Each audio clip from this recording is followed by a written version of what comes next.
Live here. Live! But we don't have to necessarily know what that means. What's the someday of blank? I don't know there's a that we reason want to- this story happens now. Ladies and gentlemen, the movie writes itself.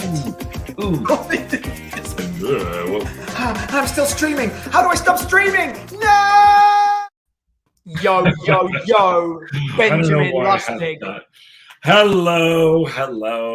Welcome Happy to Friday. Happy Friday. We made it through another week. Another week. Thank goodness. The stock market did not make it through another week. Oh, did it die? I'm just ignoring it. I just ignore it now. Now it's down 500 this week. I just ignore it. I look the other way. Anyway, we're here. We here are. on I'm Friday, actually not. September 30th. Wow, we're in the fourth quarter tomorrow. Where is the year gone? Where has the year gone? What Somewhere a else. strange time we're in, 2022. Yeah. But yeah, we're back. We're back today on a Friday, and we're gonna keep talking on our story. There was a very good question that a viewer asked that I want to address. Yes. Which is a process-based question. And basically what he asked was, do we start our process by saying we're going to do this many days cracking the story, this many days on an outline, this many days on a first draft, and or do you just let it go however long it takes? And the reason I think it's a really good question to talk about is actually because there are different situations that you will be in as a writer. There are. Because if you get hired to write something, let's say you sell a pitch, which we have done, and you sell your pitch, and in your contract, you are given a time limit. You are given a allotment of time to complete that first draft. Now, it varies depending on what level of writer you are, whether your lawyer can negotiate more time for you or not, all of those things. Most reps will tell you it's better to deliver late than on time and bad, or late and great versus on time and not so great. And just okay. Yeah. So there is that. But because there's a time limit, Jake, I think you and I, once we really discovered that was the case, there's a tendency to go, hey, you know what? Actually, we kind of do need to figure out how long it's going to take to do these things. Yeah. I think when we are, let's say if it's a pitch, and let's say that we've sold it, so we have the idea. We have the idea's already been done. Yeah. The story work is already done because you need that in order to sell it as a pitch. Yeah. And you might have an area where you go, in this part of the movie, right, which we've had, yes. In this part of the section here of the movie, Indy puts the clues together, and he puts them all together. And where does it lead him? It leads him to find the temple in blank. Well, you got to put all that. You actually got to work all that stuff out. Right. So that's what I mean by that. And it's fine to do that in a pitch. People go, okay, cool, great. Yes, I get it. There's going to be a treasure hunt puzzly part there. Yeah. Sure. But then you got to work that shit out. So I feel that in the past, when we have done that, we have probably outlined, I think, I want to say like the first third of that time. You think that, or maybe like I would say if we already have the story cracked at the beginning of the process. Sure. I would say our outline process is usually about 2 weeks. We try and keep it around 2 weeks. As you say that, I think that's probably. And then the reason for that is we always work. So you're expected to deliver your first studio draft, but God help you if you deliver a rough draft. It better not be a first draft. That is not what the studio is expecting. No. So they're expecting a good piece of material. Yeah.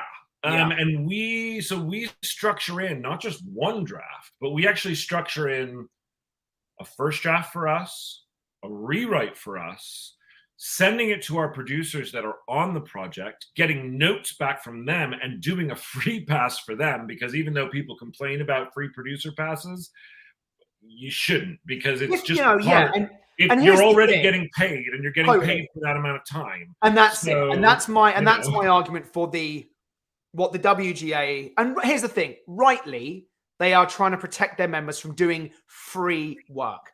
I don't consider taking notes from a producer during a first draft stage to be free work. I consider that to be part of my work for the studio. I want to deliver. We want to deliver the best script we can to the studio. Yeah. I'll say that again for the kids in the back. You want to deliver the best draft possible for the studio. Yeah. Now, and in 3 months. In 3 months. Our contracts are usually for a 3-month window. Completely. Now, really what the WGA are kind of fighting against is saying, a producer trying to get you to do tons and tons of free work. Like, for example, if they came back during that initial stage with seismically massive structural notes, we would say, well, this isn't what we discussed with the studio. And while we hear that, notes of an enormous magnitude like that are enormous rewriting and rebreaking of story, I do think goes over the edge. And I don't think we need to come. It's rare though when you're in that process to have a producer try and circumvent the studio. Yes. Now the studio might give you a seismic note, and then you have to just do it because that's your job.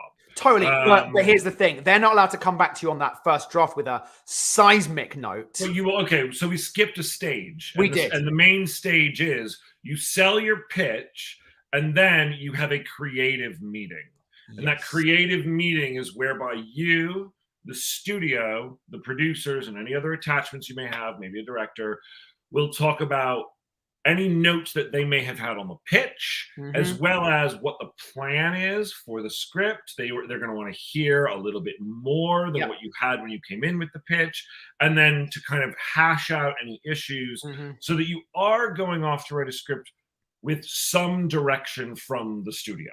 Correct. And so if there's a seismic change, you probably want the producer to back channel with your executive to say, hey, we're thinking we want to do this. What do you think? Just because you don't want to turn in something that they're not expecting. But anyway, to go back to the question, which is time frame.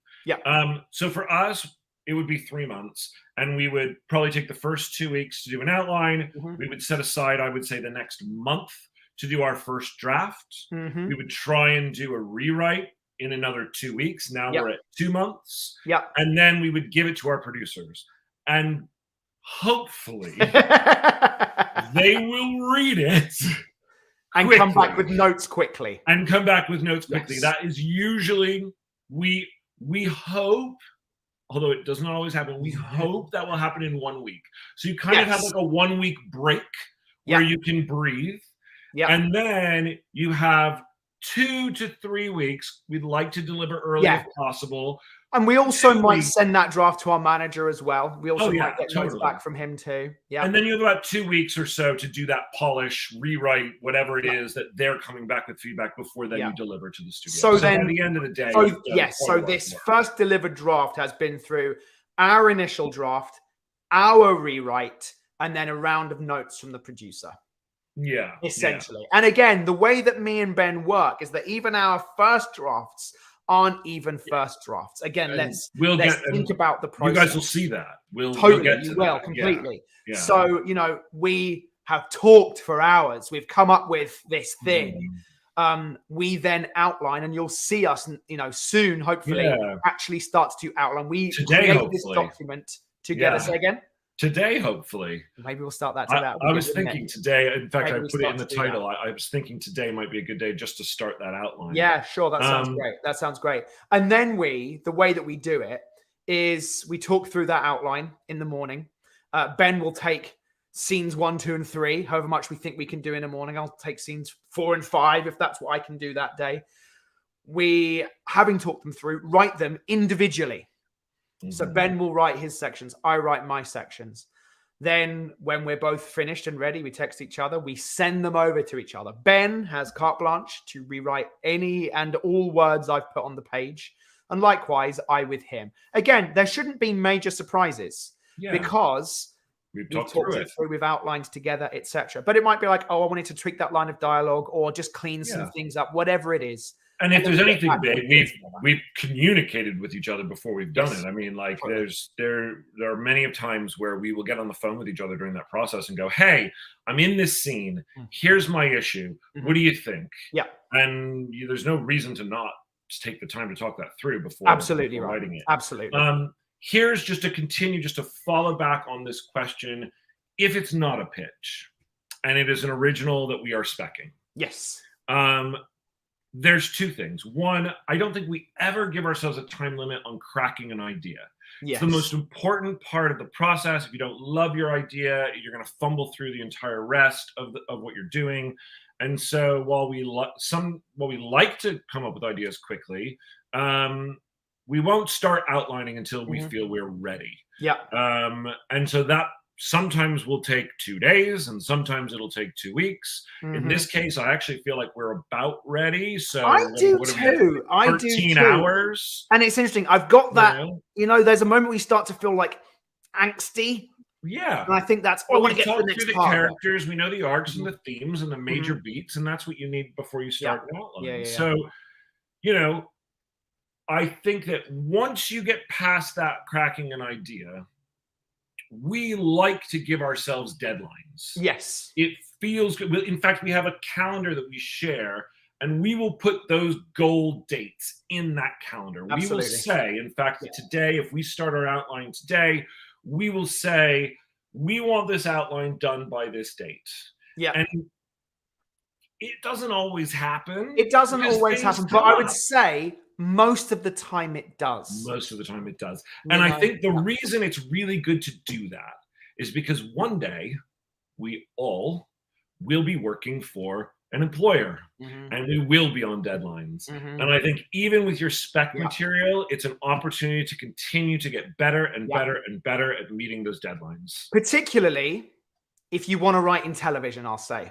Oh, yeah. If you are going to be moving towards writing in television, you have to get really good at that. We haven't ever worked, while we've written a lot of pilots for shows, sold a bunch of shows. None of our shows have been made yet. That's all going to change very soon, though. Watch this space. But, it will be, you have a week to write this episode. Yeah, and we actually, even on our pilot, when you work in broadcast, I mean, we sold a pilot to the CW. And they're on such a tight, like the schedule is so rigid that if you do not deliver on like the day that they need that draft by, you miss your opportunity to get. And I think on that particular one, we were doing an adaptation of a book called The House of the Scorpion. I think we did miss the opportunity. I think we missed it. We might have, because get a full set what happened is we had a draft in on that was in on time for consideration. Yeah. But we hadn't had the draft. They hadn't had an opportunity to give us notes. That's right. And so because they had to get it to all the other people that all have to say yes, they hadn't had an opportunity. And part of that, it's a very long story. We'll go into it one day on a riff. It's not worth going into right now. But in the creative process, when you're developing, sometimes people change their minds. And then it's up to you as the writer to facilitate what the most important person in the room's ideas are. That's right. And you've got to roll with it. And sometimes you've already done 2 weeks of work. You're supposed to be on to the next step. And they go, we're actually thinking we want to change the whole thing. Yeah, it was the exact experience on that particular one, wasn't it? But anyway, that is the question. I hope that answers it. I think it does. And so basically, too long didn't read was give yourself as long as you need for the outline, and then give yourself some deadlines for the screenplay. Yes, I think so. Yep, I think so. Sounds good. Yeah. Noah likes your hair, by the way, Jake. Oh, thanks. Oh. Yeah. You know who Noah is? Who's Noah? Noah is the guy who cuts my hair. Oh, hi, Noah.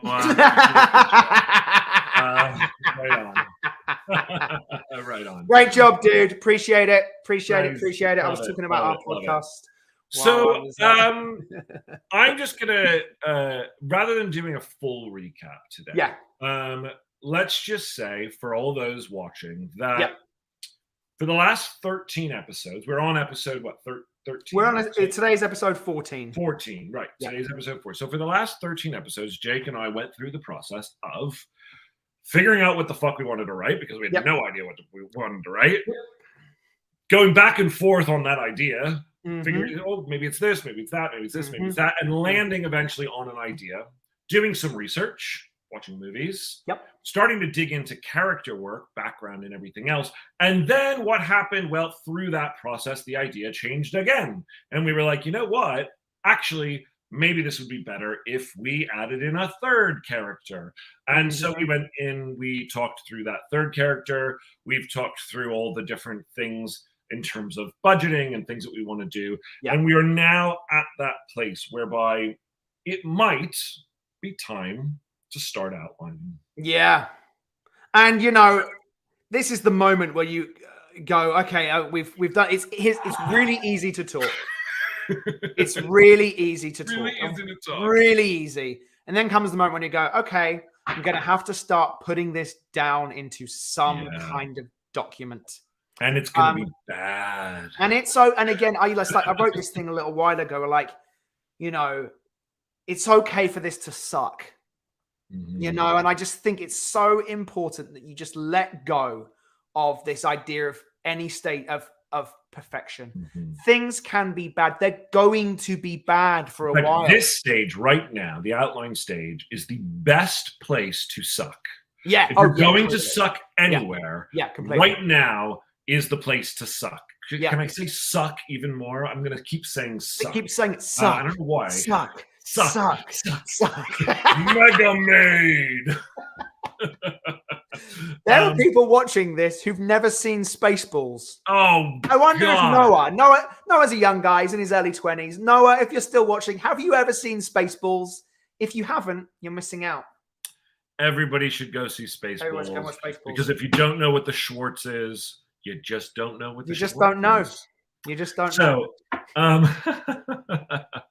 So here's an interesting thing to ask the question of.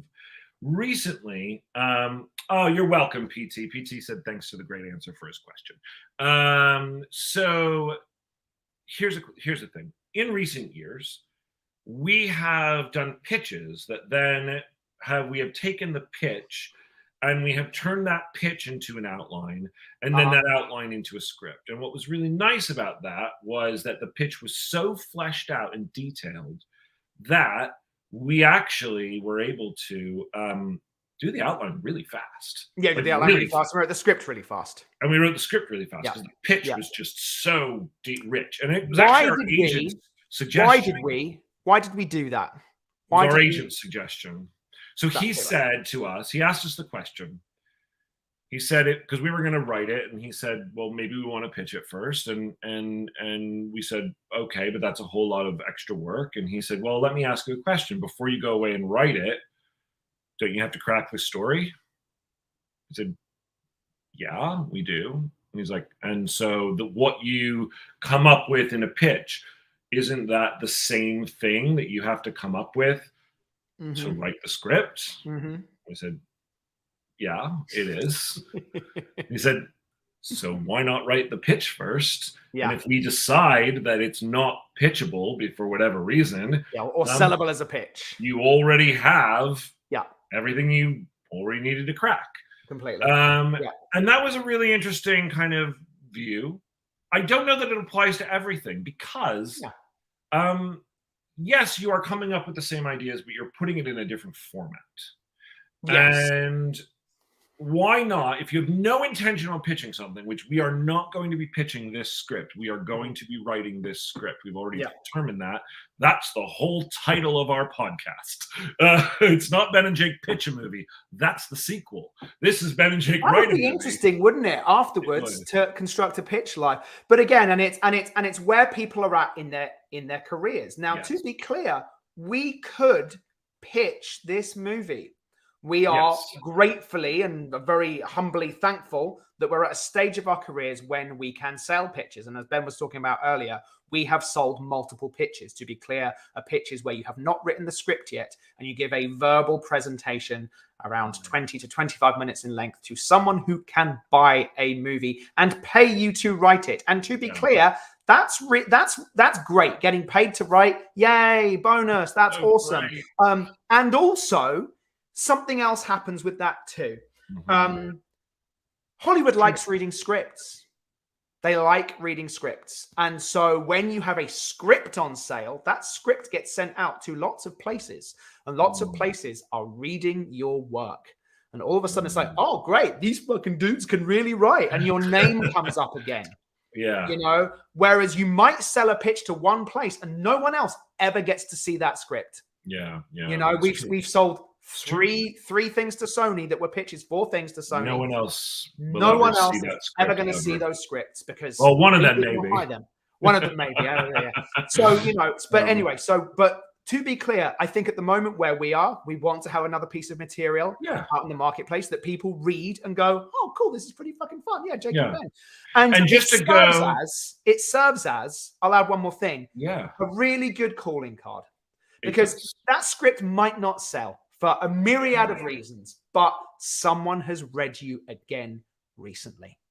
You know what's really interesting, though, and I know this is a side note or sidebar, and we do this all the time, but I always thought that, right? I always thought it was better to have a script go out to the town, whether it's sold or not. And we were just told recently by someone we respect very, very much that isn't necessarily always the case. And I don't know whether I agree or not, but he made an interesting point. He said, if you take a script out to the town and it doesn't sell, that it looks bad.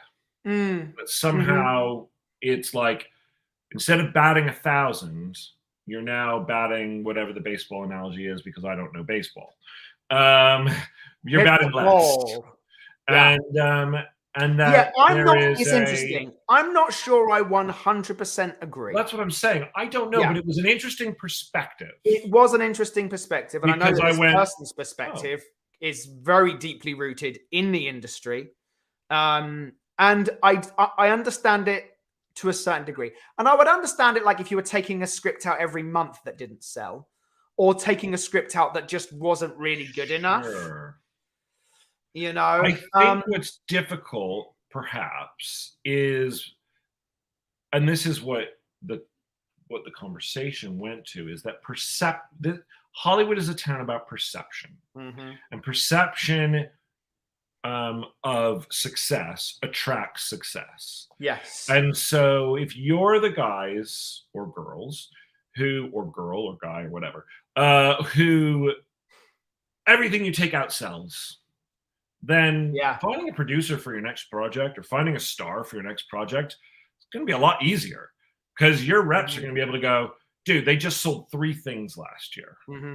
And maybe that producer read one of those things. And maybe that producer was approached to maybe even produce one of those things, but passed on it. But you sold it. And they can go, hey, you passed on the last one, but don't you want this one? And same thing for buyers, because if it is the same buyer, which, let's be clear, these buyers change on a year-to-year basis. But if it is the same buyer, and some people stay around a long time, our main person over at Sony, Ange Giannetti, has been there forever. And that's who we go to with everything when we go to Sony. And she's wonderful. And if we took multiple scripts to her that she passed on over and over, there starts to become a perception of, maybe they don't have it anymore.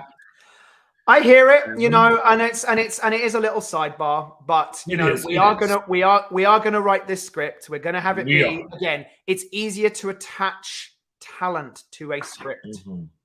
We attach. I don't even know why I was saying that. Of course, we're writing the script. Yes, totally. Of course, I know. Yeah, totally. It was easy. You know, we could attach Joey King to our script because she could go, okay, here's what it is. For the princess. We could, you know, you can attach a director to a script. Sure. You know, I think can that happen on a pitch? Yeah, it does. Yes, it can. It can happen on a pitch. But I think it's again. We did. We did. Yep, absolutely. I think again, We've actually attached a director on our original 40 Thieves pitch. We did. And we attached a star to a recent pitch a year ago. That's true. We did. Yes, indeed. Yeah. So it does happen. Yeah, it does happen. It does happen. I think it's easier when you have a piece of material. There's no question. Look, a pitch, you got to get someone in front of you. Yes. A script, you can send them and they can read it on their own time. And it usually takes a really long time. But at least they can read it on their own time. Well, all right. So let's get on to the process of outlining then. Yeah, let's do it. So, we have this scratch document. We'll keep that open so we can reference that. As you go and get those things open, I'll just remind people of where we are. You can find us on Facebook, facebook.com/Lustig Thornton, THORNTON. And that's where we'll be updating news about various projects, etc. You can find Ben on Twitter at Ben_Lustig, and I'm at Jake Thornton. And those are where we're at. And please go and join us, follow us. Here we go. I'm going to just share one window. Okay. Because I've got you all on my screen as well, and I don't need to have me on there twice. Fine. I'm going to share our blank document. Yeah. Now it's scary when you stare into the abyss stares back. Like the scariest moment ever. Oh my God, what are we doing? Are we really going to start this? Holy crap! So can we make this as big as possible so that everyone can see it? Just want to. What are we doing? I think just make it as big as possible. Just make it fill the screen. I think that's probably good. Yeah, okay. And then zoom. And then I think zoom right. I'm looking at the document. That's fine. Yeah, I think we can lose the navigator on the side if you can. Sure. And then I think zoom. So for those who don't know and those who do, screenplays are written usually in a specific kind of software that is screenwriting software that helps you format all of this wonderful work that you're about to do. Yes. And we use a software called Fade In. We really like it. We've been using it for 8 years, I want to say. Yep. We used to use some Final Draft. People love Final Draft. There are reasons we could talk about why you maybe want to at least know how to use Final Draft. But I will say Final Draft, to its detriment, is a significantly more expensive piece of software. And glitchy. That it feels like every few years adds an update. You suffer from out of date software syndrome. Fade In, we like it's super affordable. I think it's like $50 or $60, and they update it all the time for free, and it's excellent. That said, Final Draft is still used when you get to a point in production. It seems to be the one that all the companies seem to really use. So we haven't, but at some point you may need to get it if you're going to be working on production drafts. But again, that hasn't ever happened to us. We're able to import and export in and out of Final Draft and Fade In. Anyway, point being, it has all the same features. It's just more people are. It's one of those things where people just get used to using. Final Draft's very good at marketing itself. I'll say that. That's what they do. But it just feels like that's why it's so expensive. Is because they're spending all this money on marketing. Anyway, there you go. My favorite episode of Script Notes is when they get into a fight with the people from Final Draft. It was excellent.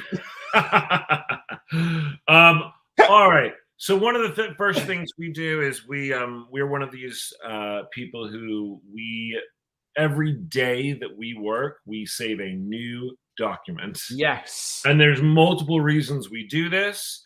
The main one is in case we ever decide we want to go back and find something that we wrote but decided to delete.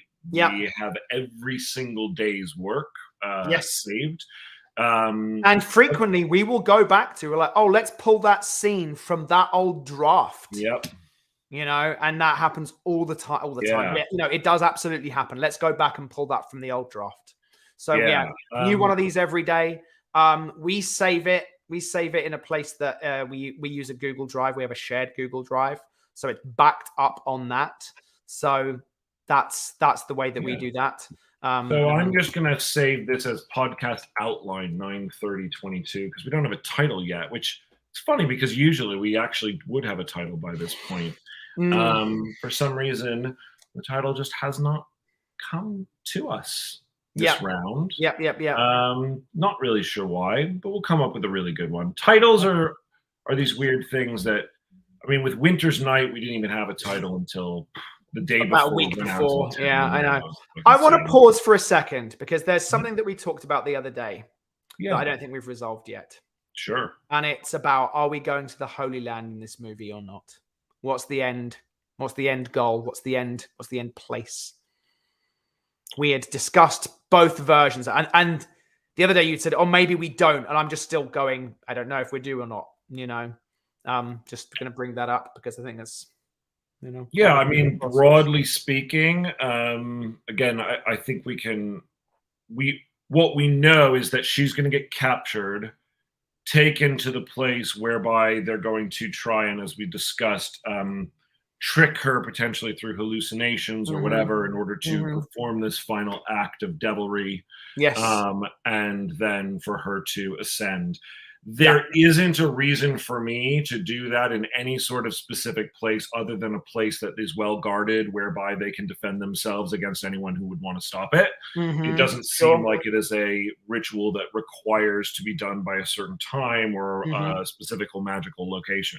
Right. That being said, it could. It doesn't. It just doesn't feel like it requires it right now. Okay, sure. And since I understand what that basically is going to be broadly, I think we can make those decisions as we start to get deeper and deeper into the outline. Because as everyone will see in just about a moment, our scene work begins now. Our outlines, when we first started, our outlines were really, really loose. They were basically just bullet points. We would do Act 1, Act 2, Act 3. Here's a couple of things we want to see, and go. And this was when our process was far more, we were writing in the room together. Yes. Now that we have this other process whereby you're going away to write some bits, I'm going away to write others, we need to know what we're writing. Yeah. So now I think for us, it is this version. And ultimately, even when we have done work together on screenplays, if we don't know the outline and if we don't know the structure and the shape of the story in pretty good detail, we get stuck.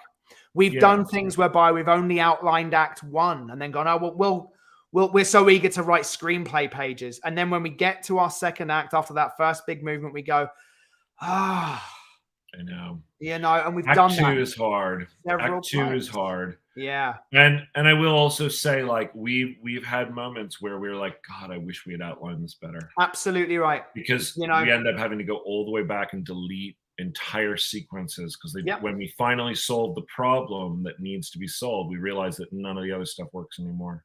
Totally. It happened to us on a bunch of scripts. So anyway, point being, we've now come to the decision that as detailed as we feel we can go within reason. Yes. This is not about writing the script. So, but as detailed as we can go, we go with our outline. And sometimes they're 40 pages long. Yeah. And honestly, if you have a 40-page outline and you're writing a 100-page script, you've really, I'm kind of half joking about this, you've only got to add 60 more pages of stuff. Like, I mean, and like I joke, sometimes I'm just adding the dialogue or action-y beats. You know, I mean, sometimes it has been like that. It's like it's mainly done. Yeah. So true. Yeah. It's true. So basically we're gonna start. And how does our movie start? That's the first question. I always really like the question of what's the opening image for a movie? Yes. And, when you look at, I think, really great movies, they have great opening images. Star Wars. I mean, will we ever forget? Will we ever forget the opening image? The first time we saw that as kids. And it literally, is exactly what it says it's going to be. You're in space, there's stars, there's spaceships, one's running with and gunfire and awesomeness. Yeah. You know, again, there's a myriad great examples of great opening images out there. You know, but again, I think it's if you can find something that's just awesome or a really good opening moment, you're like, cool. You know, and again, is there something symbolically you can do with it? Potentially, maybe, yes. You know, but you know, what is this thing that we start? And they don't have to. It's interesting. There was a time, I feel like, especially in like the 80s or even the 90s, where movies would start slowly and you might not fully know what you're getting into for a while. You know, I think about the opening of Die Hard. He's on a plane. He's just a guy. You learn that he's a cop because he's got a gun. You go, oh, okay, our hero's a cop. Then he gets into a limo, and you have this whole scene of them driving in a limo, and then he gets to the thing. You have no idea this is going to be an action movie, right? Totally. I mean, you've seen the trailer, but it's like it takes a while. It's like and it's called Die Hard, right? It's not called Christmas at Nakatomi Plaza. It is. You know, versus though, I will say, as time has gone on, then you go to like The Matrix, whereby that opening scene is badass. And right from the beginning, you go, holy shit, I know exactly what I'm here for. And I am so excited to be here for it. I'm not attached to either way. I feel like, you know, the princess was a choice 100% to start right in the story, but that wasn't even just an opening image. That was like the entire conceptual premise of just going, boom, we're in. Sure, but again, like the opening image was a fairy tale tower. Well, yes, the image, yes. I guess I'm thinking more the opening scene. Sure, the opening scene of her waking up and fighting those guys essentially gave us exactly what the movie was going to be. It tricked you by having the image of a fairy tale tower and her sleeping in the bed. Completely. But then very quickly. And I had friends who watched that with their young kids, not knowing what it was going to be. And it was like, oh, okay, not the kind of movie I thought it was going to be. Yeah. Like literally within, you know, what, a minute. Yeah, it's probably within a minute or a minute and a half. The violence begins, and you go, "Oh, this is an action movie." Yeah. You know, I'm starting to feel like there's probably a middle ground. I think there is like having a bit of a slow burn is actually kind of nice.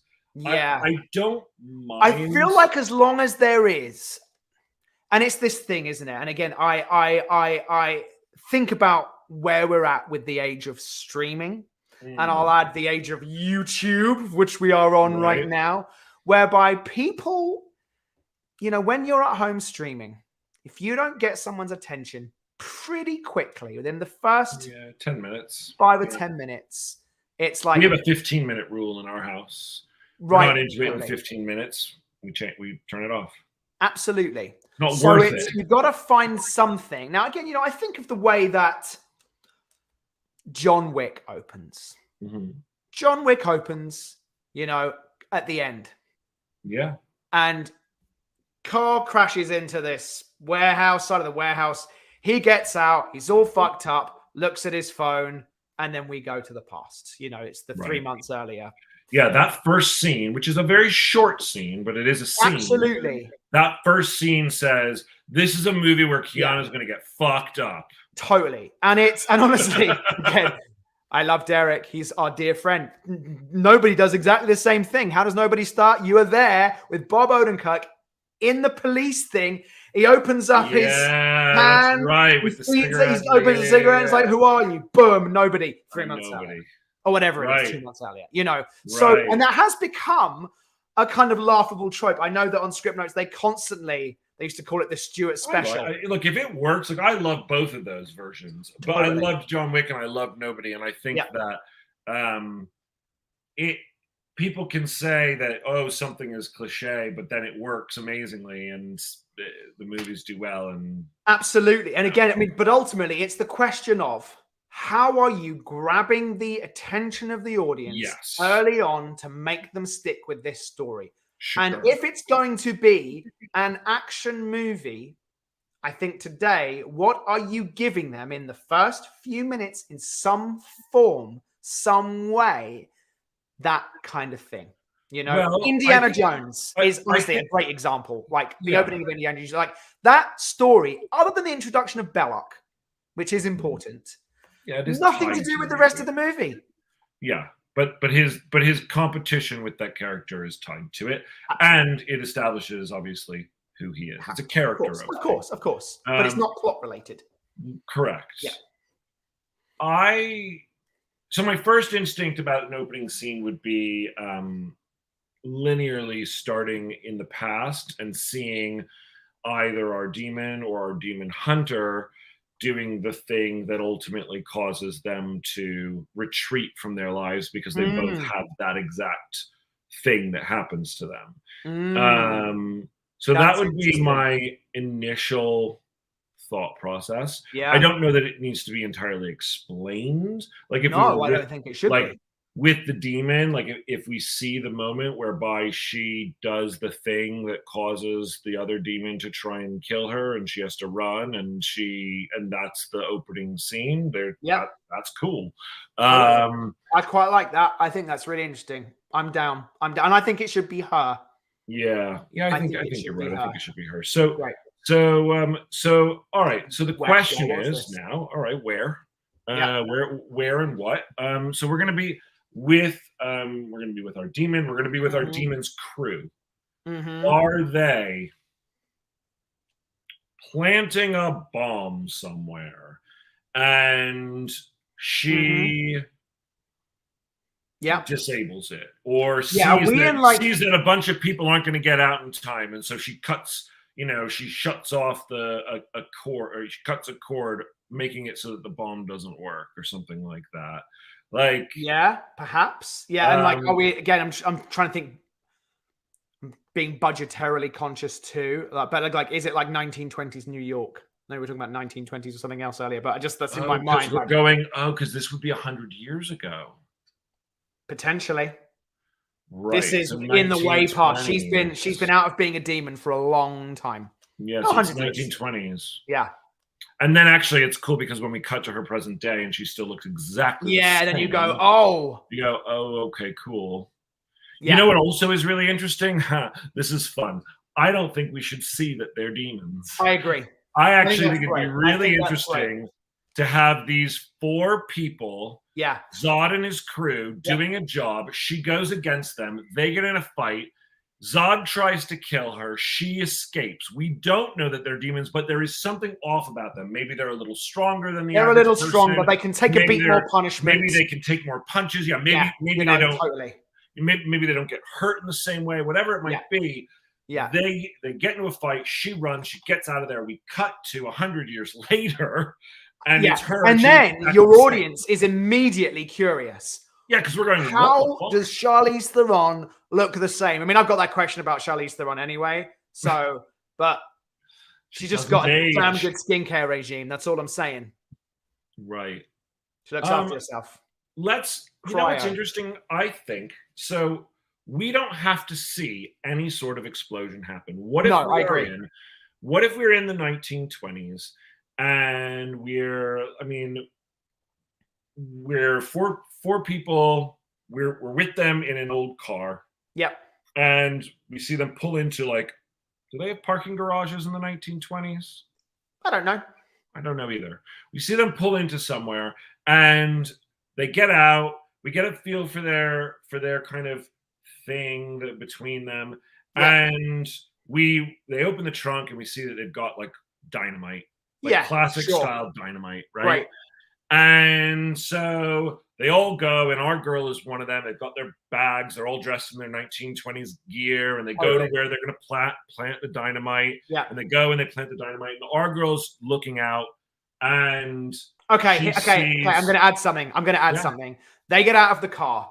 They've just got bags with them. She looks over. There's an elementary school right next door. She doesn't do anything, but she just clocks it. And they go inside. Then they open up the bags. We see the dynamite inside. They're going to plant them in the basement of this building. Something We like definitely should get the feeling that she either is uncomfortable with what they're doing up front, or if she sees the school at that moment, she becomes uncomfortable with it. Yes. There might be a moment where she looks over and Zod looks to her because he's been suspicious of her already and goes, what? We She okay? goes, She's like, did you know there was a school next door? Uh-huh. And he's like, yeah. You good? Yeah. Of course I'm good. Yeah. And they keep going, and it's like, oh, fuck. Awesome. So, all right. So here's the thing. I'm going to start. We're going to go exterior with an establishing shot. Sure. Great. Right? And New York, 1920. Chicago. Yeah. Wherever. Yeah. I'm just thinking like, where do we get all the cool hats and New York, Chicago, any of those big like cities, I think, and here's the thing, Chicago leans into that classic thing that we were talking about when the very first day, demons as the mob, Chicago. And we think they're mobsters. Yes. They should feel like mobsters. Right. And it's going to be day, and we're going to go establishing because this is what we do. Now, to be clear about, this is going to be a longer conversation, I'm sure, at some point. But when we outline, we like to put our slugs in. We do. It gives us a sense of every single scene that's going to be in the movie. Yeah. And everything down to every location, every time of day, all of it. We try and work it all out now. Yep. And so our slugs are the same here. We will copy and paste them into the screenplay. Totally. When I said earlier, sometimes all we're doing is adding dialogue. It's not entirely true, but it's partially true. And that's why we're actually writing. Honestly, it's why we write our outlines in our screenplay file. Yes. So that we can literally go into our screenplay. Our outline is already formatted as a screenplay. We can just go, you do these three, you do those three, you do these three, you do those three. Anyway, so we're going to do it a little establishing, and we're going to probably do super means superimposed, super 1925. Right. Chicago 1925. Yeah. Then exterior Chicago street day. You want to do exterior, or do you want to do interior exterior car? Sure. Great. Fine. Fantastic. Yes. Interior, exterior. Oh, hold on. Now, because we're not writing the script, we're not going to write the exact wording because we're going a little bit faster, but we will go and say description. Yes. Of 1920s. Totally. Chicago. Yeah. And I think we probably drop down onto a car, Yeah, sure. Totally. Drop down onto a car, something like that. And then we're interior, exterior, car. Whatever it is. Yeah, we'll find a good car for the time. Sedan. Sure. We can, when we go into scripting, we can be more that's when you start to get really specific, of course. Totally. Interior, exterior sedan day. And it's basically driving the Chicago streets. Yep. And we are going to get a name for Charlize next week. We're going to get a name for all these characters. Yes, we need names. It's time. If we're in outline, we're writing an outline. We need character names. We're driving the Chicago streets, yes. And inside the car are four what look like mobsters, but one of them's a woman. Yeah, and that's interesting. Like mobs. I think two of them are women. Fine. Because I think of the three that are coming after them. Great. 2 men, 2 women. Yeah. We focus on Charlize. Yeah.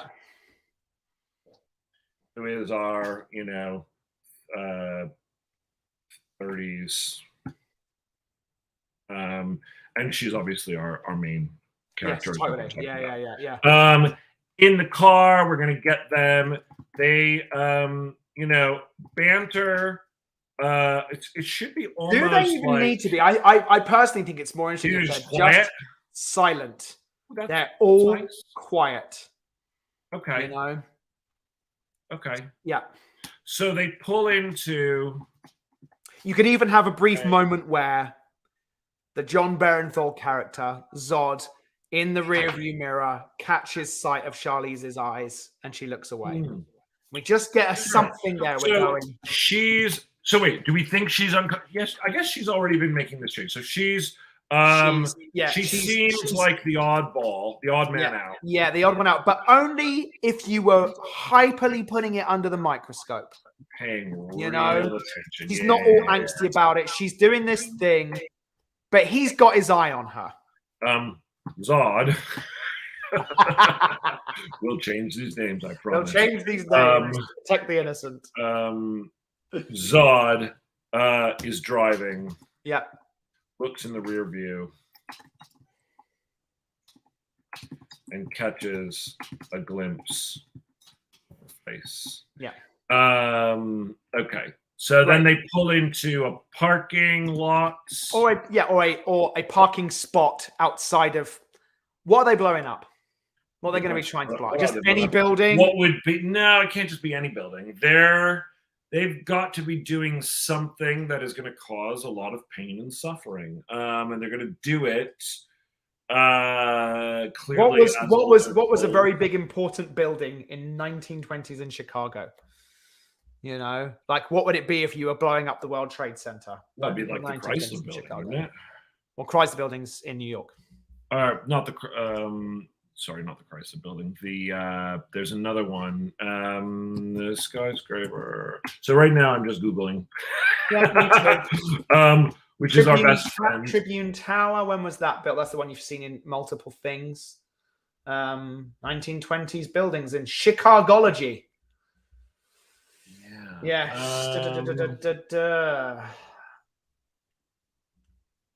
Well, what was the tallest building in Chicago? Let's find out.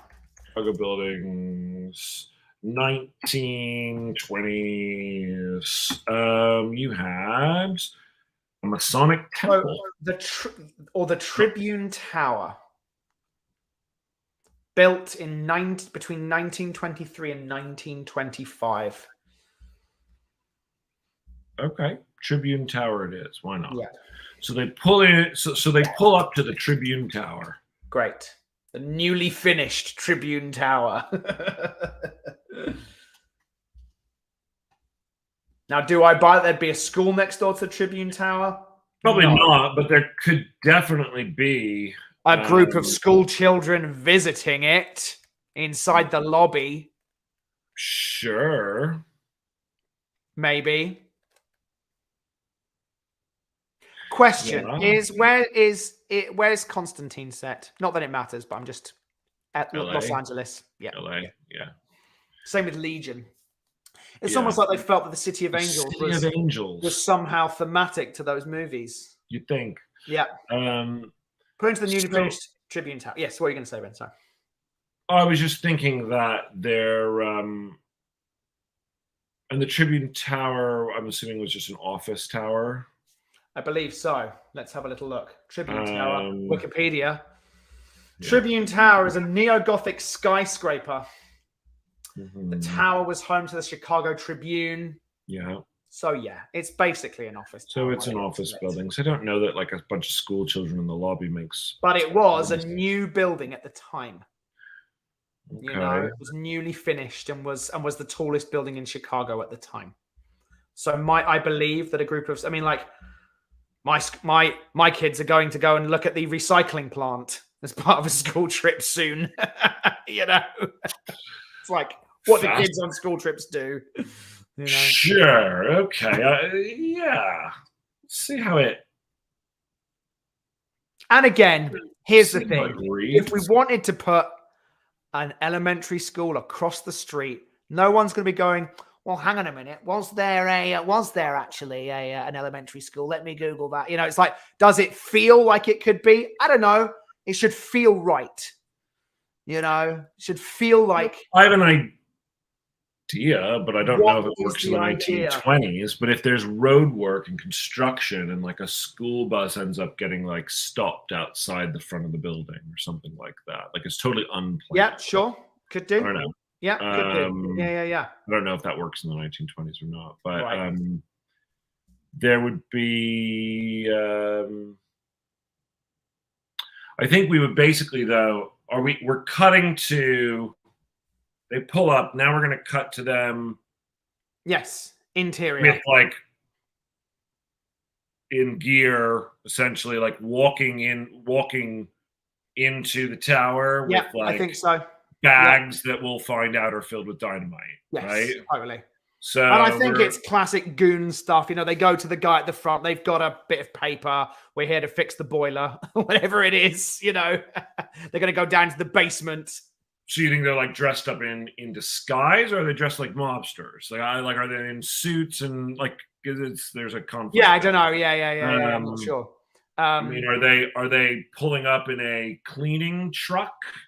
It's fine if they are. Or a plumbing. Are they dressed as plumbers? But I also don't think that they need to like worry too much about being spotted. They don't need to hide their appearance. Yeah, sure, that's fine. Because they're just going to go back to hell. Well, do you do a thing? And again, it's asking questions whereby going, oh, hang on, what's going on with that? Does the guy at the front desk down at the bottom in the foyer goes, can I help you? And he's just like, we're here to fit. He does like a Jedi mind trick, you know, is the thing. And you go, oh, hey guys, you can't go down there. And he goes, it's fine. And he goes, yeah, it's fine. And we're going, oh, what have you? But then I'm giving them a power. And then do I need to be loyal with that power throughout the thing? But later on, they're going to be doing some kind of hallucinatory magic with Sam. So is there something? Okay. Yes, I think that's cool. And yes, it's a power, and yes, we will need to continue to use it throughout the movie. And so it may become too much of an issue in terms of complications, in terms of, you know, if demons can hypnotize people. But what demons are notoriously known for is influencing people. Totally. So is there a moment whereby the other girl in the group walks up to the guy and whispers in his ear? We have no idea what she says. Totally. No idea what it is. Yeah. And he just goes, all right, go on.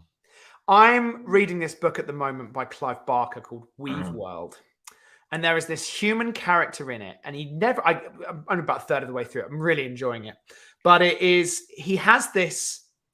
been kind of gifted this ability to kind of give anybody kind of like their wildest dreams. And he has this jacket that when he opens, when you see the lining of this jacket, you kind of become hypnotized by it. And he says, do you see anything you like? And the very first thing that happens is the main character's father has recently become a widow. And what he sees in the guy's pocket is a letter from his dead wife. And he takes out the letter and he's reading this letter, oblivious to everything else that's going on. At another point, someone takes out their favorite childhood toy and they become completely enraptured by this thing. Where are you going? Where I'm going with it is, what is the thing? Like, I liked where you were going with the idea of these powers of manipulation or something. What could the demons say to this person that makes them kind of forget where they are or what's going on around them? So I just like the idea of these demons having this kind of manipulative power.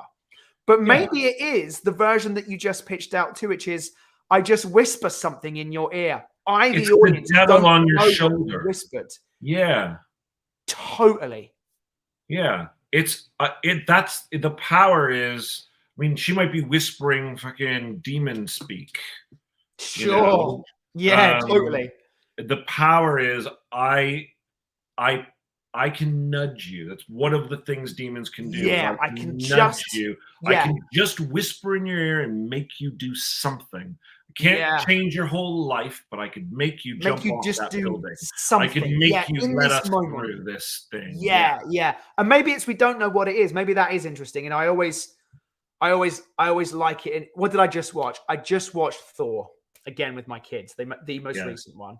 And at the end, you know, the whole thing has been, she's been trying to figure out what her catchphrase is going to be.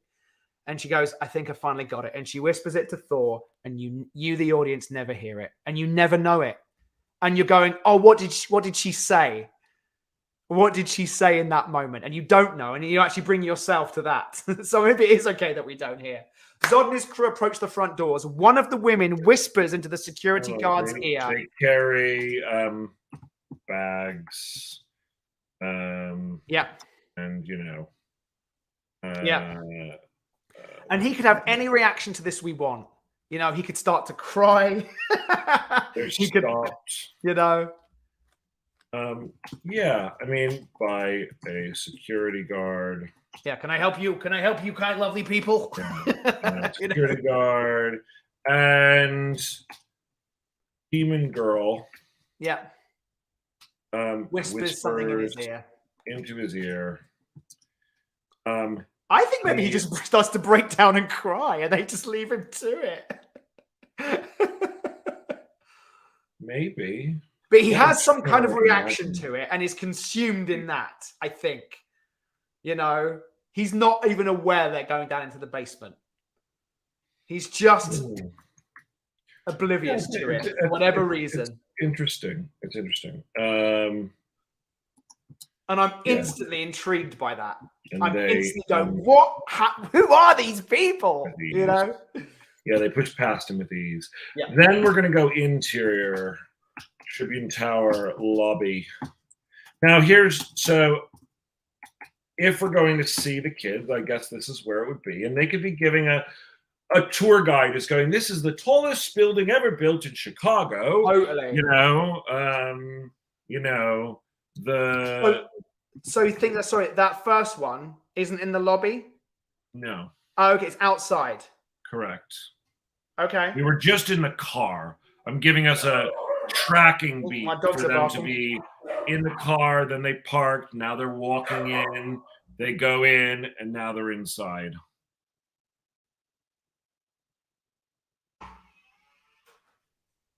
Okay.